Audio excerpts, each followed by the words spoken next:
For almost 25, these sociologists in 1945, for almost 25 years we have striven to believe that war should not be our lot again. Our youth have been inculcated with the ideals of peace. In the breathing spell between the two wars, our educational system has become broadened and intensified. For 10 years, Social Security and greater opportunities for all to enjoy have gradually replaced the aggressive, rugged individualism so characteristic of America's frontier days. Suddenly, we asked our youth to release their lifelong repressed and sublimated aggressions. This cannot be done in a day or in a generation without repercussions within the individual. And this is a book about war neuroses and about, no wonder we're having so many problems of a psychiatric nature given these forces, given the situation that these young men who have grown up without, many of them have never slaughtered a chicken, much less seen a man die or caused him to die. Well, Patton was having none of this. You all know the story of his approaching a soldier in a psychiatric casualty and saying, you're not a psychiatric casualty, you're just a coward, slapping him with his gloves. There were actually 2 incidents like this, and they came out in the papers, through the New York Times actually, and Patton was forced to apologize. This is the beginning of a letter from the National Archives. He wrote his wife, Darling B. It's the end of the letter that is of interest to me. Kay says that you were all shrunk up, not her words, but the idea, over the incident. I am sorry it hurt you, but personally I know damned well I did my duty. The incident was the slapping. I know damned well I did my duty, and if more people did it the same way, we would win a war instead of just fight one. My little dictionary has not got sick got past in it, but every division now has. The war weariness will be fierce, more deadly than the Huns. The editor of the Patton papers translates this word. I don't have one of those cool laser things, so I'll just jump. As sycophant. And I don't think that's right. One of his biographers translated it as psychiatrist. And I think that's closer to the mark. I actually think that, and I'm basically a close reader by nature, and so I get carried away, I think this is exactly what he meant to write. Patton was a very literate man, and his letters are full of poems and literary allusions.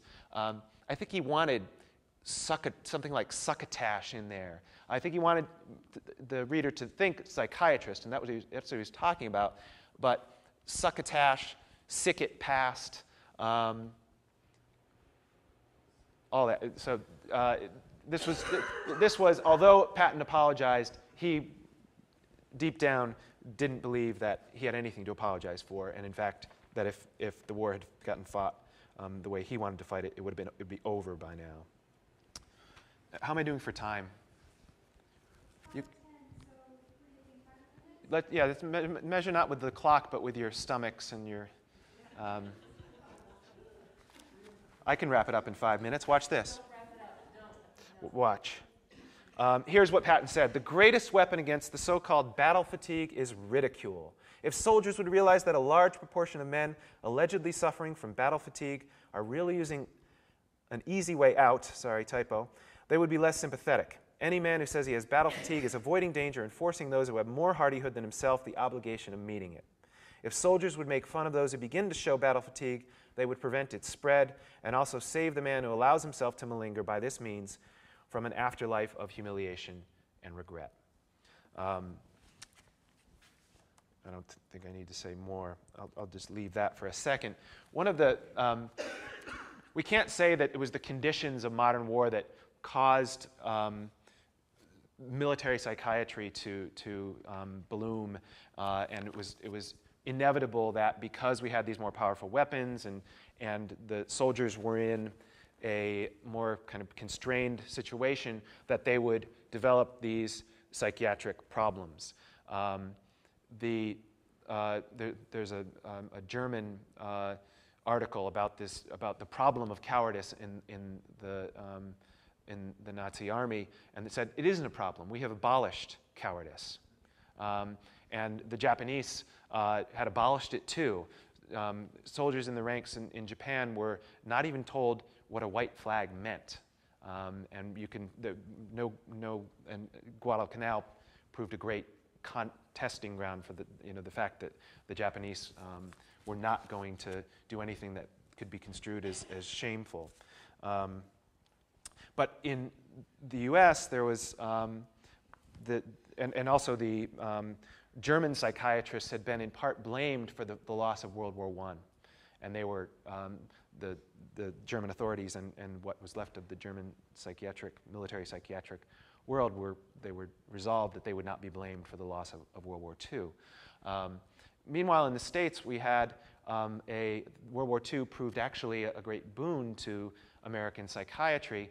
There is a huge study taken out under the direction of a man named Samuel Stouffer, and the product of that was a 2-volume book called The American Soldier, in which he polled all sorts of soldiers about their ideas.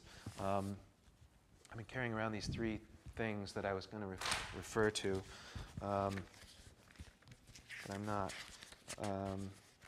And here's what some of the things that Stouffer found about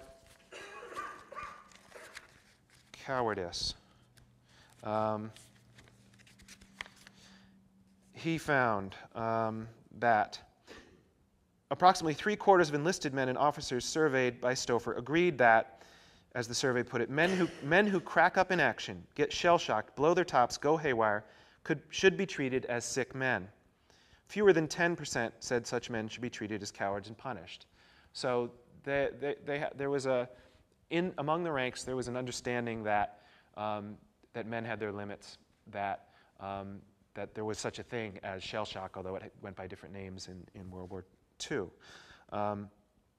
So the medical assessment of what might otherwise have been a moral matter, a question of cowardice, had become common to assessing battlefield behavior. And more than 400,000 members of the American Armed Forces were admitted as psychiatric patients in World War II, compared to fewer than 70,000 in World War I and virtually none in the Civil War. And Jones himself, and I'm not an expert on this, but my understanding is that his discharge was an honorable discharge, but it included the diagnosis of some kind of war neuropsychosis.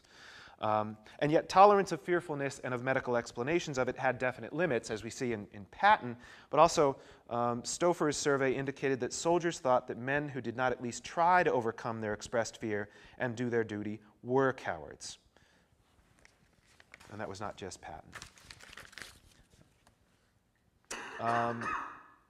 And so what we get in Jones is kind of naturalism with a vengeance. He was, like he said in that Paris Review interview, he was resolved to not frame his depiction of war in the Thin Red Line in terms of bravery or cowardice. And what we get is, at least in this passage here, a kind of naturalism with a vengeance, where he takes the men's actions down to the level of their physiologies. I'll start. Go in, go in. This is so at the halfway down. Gaff cried, and in a moment, all of them were on their feet running. No longer did they have to fret and stew or worry about being brave or being cowardly. Their systems pumped full of adrenaline to constrict the peripheral blood vessels, elevate the blood pressure, make the heart beat more rapidly, and aid coagulation. They were about as near to automatons without courage or cowardice as flesh and blood can get. Numbly, they did the necessary. Skip that one.